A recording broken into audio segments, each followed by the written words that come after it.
लोकसभा चुनाव 2019 और ऐसे में पटियाला रियासत, पटियाला घराना और पटियाला कॉन्स्टिट्यूएंसी की बात हम करेंगे। क्या है सिनेरियो इस बार यहाँ का और कौन किस पार्टी से इस बार उम्मीदवार है, इस पर बात करेंगे। जनता कौन से मुद्दे हैं जिसको लेकर वोट करेगी, उसकी बात करेंगे। सबसे बड़ी और अहम बात पंजाब के पटियाला शहर की आपको बता दें कि खुद मुख्यमंत्री कैप्टन अमरिंदर सिंह का ये पूरा शहर है, पूरा इलाका है, कांग्रेस का गढ़ माना जाता है।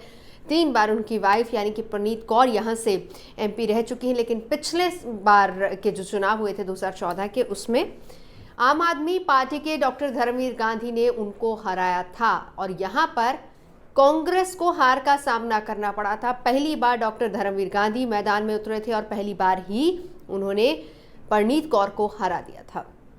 लेकिन इस बार तस्वीर थोड़ी बदल चुकी है। कांग्रेस ने अपनी तरफ से परनीत कौर को ही टिकट दिया है और परनीत कौर काफ़ी कॉन्फिडेंट भी नजर आ रही है। उनका ये कहना है कि किसी ने यहाँ पर उतना काम नहीं किया है, उतनी डेवलपमेंट का काम नहीं किया है जितना कि उन्होंने अपने 15 साल के कार्यकाल में किया था।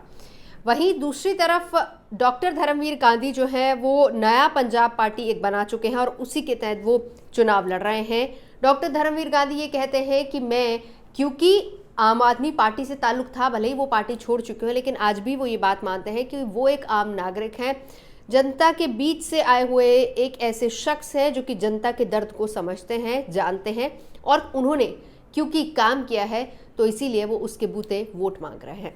डॉक्टर धर्मवीर गांधी के बारे में 2-3 बातें और मैं आपको बता दूं कि क्यों कहा जा रहा है कि उनका पलड़ा भारी हो या फिर वो कड़ी टक्कर दे सकते हैं इस बार। और पटियाला सीट पर वैसे काफ़ी कड़ा मुकाबला होगा भी, हम आगे आपको बताएंगे कि अकाली दल की तरफ से कौन सा उम्मीदवार है। लेकिन हम पहले इसी की बात कर लेते हैं क्योंकि मौजूदा सांसद भी हैं डॉक्टर धर्मवीर गांधी। अर्बन तो नहीं लेकिन रूरल एरिया में अगर बात की जाए, जो कि कहा जाता है कि वहाँ पर कांग्रेस की तरफ से यानी परनीत कौर की तरफ से जिस वक्त वो सांसद रही थी उतना काम नहीं हुआ था जितना डॉक्टर धर्मवीर गांधी ने इस बार काम करवाया है। रूरल एरियाज में डॉक्टर धर्मवीर गांधी की पकड़ अच्छी खासी है, मजबूत है, लोग उनको पसंद करते हैं। बहुत सारे काम उन्होंने कराए हैं। ख़ासतौर पर अगर शिक्षा के क्षेत्र की बात की जाए तो जनता काफ़ी ज़्यादा खुश है क्योंकि लोगों का ये कहना है कि जो शिक्षा का स्तर होना चाहिए था गांवों और कस्बों में उतना नहीं दे पाई थी परनीत कौर, जो कि डॉक्टर धर्मवीर गांधी ने दिया है। और ख़ास तौर पर 1158 स्कूलों की अगर हम बात करें तो वो ये जो पूरे संसदीय क्षेत्र में आते हैं पटियाला के, उनको मॉडर्नाइज़ किया गया। मॉडर्नाइज़ किस तरीके से किया गया? तमाम आधुनिक सुविधाएं वहाँ पर दी जा रही हैं। टीचर्स की फैसिलिटी वहाँ पर, हालांकि टीचर्स का एक अलग मुद्दा है जो कि पंजाब में बहुत ज़्यादा गरमाया रहता है, वो एक अलग मुद्दा है, लेकिन फिर भी जो सरकारी स्कूल है उसका स्तर काफ़ी हद तक अच्छा करने की कोशिश डॉक्टर धर्मवीर गांधी ने की है।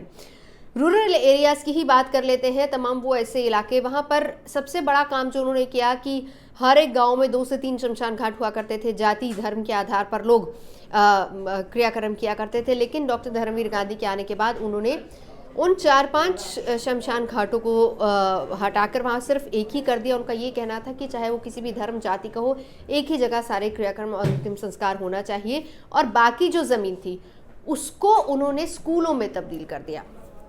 शिक्षा के मंदिर वहाँ पर बनाए गए हैं। तो ये सब कुछ इस तरह के काम है जिसको लेकर जनता डॉक्टर धर्मवीर गांधी से काफ़ी खुश है। अर्बन एरियाज़ की बात करें तो ज़्यादा पॉपुलैरिटी नहीं, लेकिन ऐसा भी नहीं है कि पॉपुलैरिटी उनकी ना हो। इस तरह के बहुत सारे काम उन्होंने किए हैं। जिस तरीके से आपको याद होगा कि परनीत कौर केंद्र में भी मंत्री रह चुकी हैं, लेकिन उन्होंने न तो कुछ काम वहाँ पर, क्योंकि पासपोर्ट ऑफिस वहाँ पर बनवाने की बात हो रही थी, वो उन्होंने नहीं किया जो कि डॉक्टर धर्मवीर गांधी के कार्यकाल में हुआ है। रेल डबल लाइन नहीं हो पाई थी जो कि अब यहाँ पर बन पाई है। तो काफ़ी हद तक लोग संतुष्ट हैं उनके काम से, लेकिन कड़ी टक्कर डॉक्टर धर्मवीर गांधी इस बार परनीत कौर को देंगे या फिर कहें कि दोनों के बीच में कड़ा मुकाबला होगा। मुकाबला और ज़्यादा दिलचस्प इसलिए भी हो गया है क्योंकि अकाली दल की तरफ से जो उम्मीदवार उतारा गया है वो है सुरजीत सिंह रखड़ा। सुरजीत सिंह रखड़ा NRI हैं, लेकिन सुरजीत सिंह रखड़ा भी एक नॉन कंट्रोवर्शियल चेहरा है। लोगों के बीच ज़्यादा लोकप्रिय ना सही, लेकिन ऐसा भी नहीं है कि लोग उनको पसंद नहीं करते हैं। नॉन कंट्रोवर्शियल चेहरा होने की वजह से वो एक कड़ी टक्कर दे पाएंगे दोनों ही उम्मीदवारों को। हालांकि राज्य की सरकार में मंत्री भी वो रह चुके हैं, लेकिन बड़ी बात यह है कि पटियाला शहर की अगर हम बात करें तो मुद्दे जो सबसे ज़्यादा जो सबसे अहम है, खासतौर पर सुरजीत सिंह रखड़ा जिन मुद्दों को लेकर सामने आ रहे हैं वो डेवलपमेंट का मुद्दा है। अगर हमने रूरल एरियाज़ की बात की, वहाँ पर तो डेवलपमेंट करवाई डॉक्टर धर्मवीर गांधी ने, लेकिन अर्बन एरियाज़ की बात करें तो अभी भी लोग कहते हैं कि बहुत कंजेस्टेड एरिया है, यहाँ पर डेवलपमेंट उस हिसाब से नहीं हुई है। इसके अलावा बेरोज़गारी, लेकिन ये बेरोज़गारी का मुद्दा तो पूरे देश का ही है, सबसे बड़ा और सबसे अहम मुद्दा है, इसको भी हर पार्टी भुनाती है। इस बार पटियाला में भी इसको भुनाया जाएगा। और दूसरी बात यह है कि करप्शन के चार्जेस क्योंकि बहुत ज़्यादा हैं, तो इसको लेकर भी ये भी एक बड़ा मुद्दा हो सकता है। तो कुल मिलाकर कैप्टन अमरिंदर सिंह सूबे के मुख्यमंत्री हैं, उनकी पत्नी परनीत कौर चुनावी मैदान में है।